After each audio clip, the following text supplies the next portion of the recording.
I'm buying a sailboat, but it will be a partnership. I've condensed this question because I actually talked to this guy on the phone, so I know the deeper story, and I'll tell you. But I had to fit it in this little box here, so I kind of first off, I'm not your lawyer. I'm not your CPA. I'm just providing generally understood information, generally accepted practices that you can find anywhere on the internet. Use me as a resource, not your only resource. Um, now, I mean, goals, right? Like this is why we're this is why we're in this business. Your business, my business, all of our collective businesses is, maybe you're not into sailboats, maybe your thing is something else, but that's the dream, right? All right, so we're all working towards this together. Let's talk about how this gets set up. Unfortunately, I don't have a cool sailboat clip art graphic. I blame my graphic designer. Um, but we're going to use this is our sailboat. Um, it comes with a wagon, and you know, I think these are bags of cement or mortar. We're just going to pretend this is a houseboat. Go with me on this trippy trip. But okay, so Hal here. No, this is not Hal. This is John. John here and Tiffany. Okay, John's gonna buy the boat. This is how it got presented to me. This gentleman was gonna buy a boat. He's buying it outright. But then some other people are kind of closing down their businesses. They're not retired yet. They haven't sold their businesses or their primary homes or whatever. So their money is locked up, or their net worth is locked up in other things. But they will have the cash in the next like 12 to 18 months. And they've all collectively agreed to buy this boat together. So John here is buying the boat outright himself. And then Tiffany is coming on later to buy into the boat. In this case specifically, it was like 3 or 4 people, but we're going to just use John and Tiffany. So Tiffany is later going to uh, invest in the boat. John was like, he said, he was going to go 50-50 with Tiffany on the boat. But here's the thing. If he does that, if he says, if he buys the boat outright, puts it in an LLC for protection, because if someone falls, slips, trips, he rents it out, and they sue him personally. If the asset, the boat here, is in an LLC, it stops with the boat, right? You can't sue someone personally. You can't get their house, their cash, their cars, or whatever if the asset is in an LLC, because this is separate from this.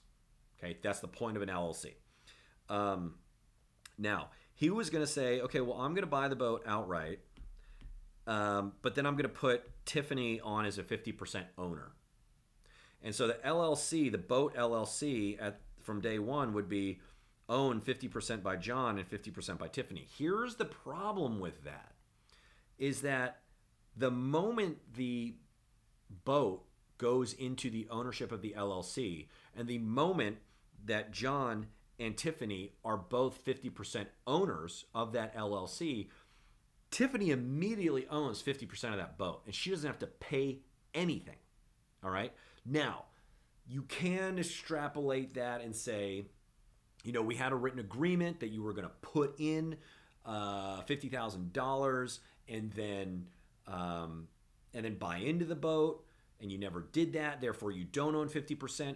But the truth is in the documents and in the contracts. And so if it's just easier, you don't want to have to sue anybody ever. So you want to protect yourself before you have to sue somebody. So the easiest, even if John made that very simple mistake because he's a trustworthy guy, a lawyer might be able to kind of still backtrack him out of it and say that he's the sole owner of the boat because she never put her money in. But like if there's no paper trail, there's no text messages or emails or anything like that, written letters, then it becomes, a he said, she said, and, it makes it much more difficult for your attorney. And every hour that your attorney is going to be working on this is, $300, $400, $500 an hour. So it's better to protect yourself and make their jobs easier from the get-go and just not even get into this position. So the way that this would work, the way that I would do it, if I was John and I bought the boat outright, and Tiffany was going to pay me $50,000 in 12 or 18 months for 50% of the boat, I would say, okay, well, I'm setting up an LLC and I own 100% of the LLC.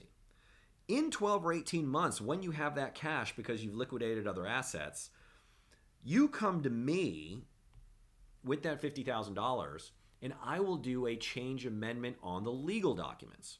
So I own, the operating agreement says that I am the sole owner of the business, and then I am going to make another page that says John Smith is selling 50% of Sailboat LLC to Tiffany for $50,000.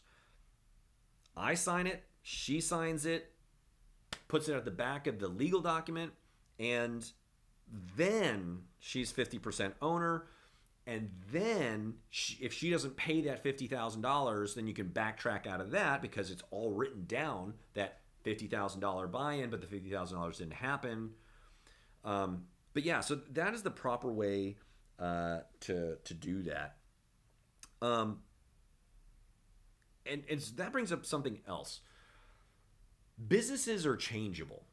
So like a lot of people go through our form and say, well, oh, I don't know the answer to this, or this, this is not, I'm going to own it 100%, but then at a later date, so-and-so is going to buy in, but should I wait, whatever.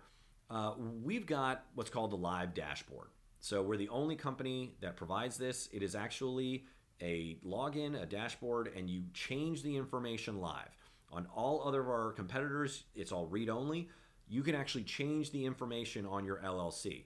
We will then reach into our database of 1,500 different changes you can make because 50 states, about 12 to 15 changes per state adds up. So it reaches into our database of 1,500 different filings and says, okay, well, this California LLC, they're changing the ownership. What is that? Okay. And it says this is a change amendment to the operating agreement to change the members. There's zero charge from the state of California, but Better Legal charges $99 or $199 for that change. Do you want to pay for that? Boom. Then we handle that change, and then we send you the change amendment or the document. You both sign it, and we've done that for you for $99 or $199 versus going into an attorney and saying, here's my legal documents from Better Legal. I want to add Tiffany as a 50% owner. Then the lawyer is going to say, well, I can do this, but like I'd rather use my document, so I'd rather redraft you a whole operating agreement, and then it's $300 to $500 an hour to do this and redraft the whole thing. You're talking multiple thousands of dollars. Whereas if you just go through us at the beginning, do a simple change amendment where you say, okay, I'm going to sell you 50%, sign, costs $99 to $199 through us.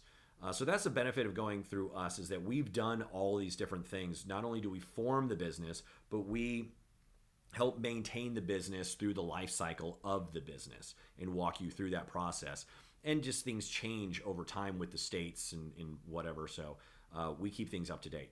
Anyway, that I didn't mean for this to be such a Better Legal promotional video. So I apologize for that. But that's the whole reason we started the business. If you liked this video, please share it, subscribe, use Better Legal if you can, share it with a friend, let a friend know that we exist.